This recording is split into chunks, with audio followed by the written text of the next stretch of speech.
கல்வித்துறை அமைச்சர்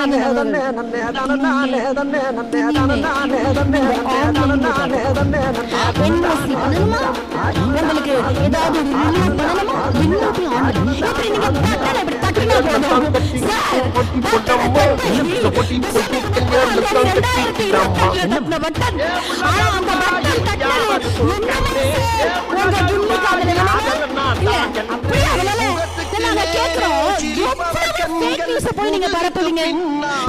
பள்ளிகளுக்கு அங்கீகாரம் கொடுத்த முதல் அரசாக இன்று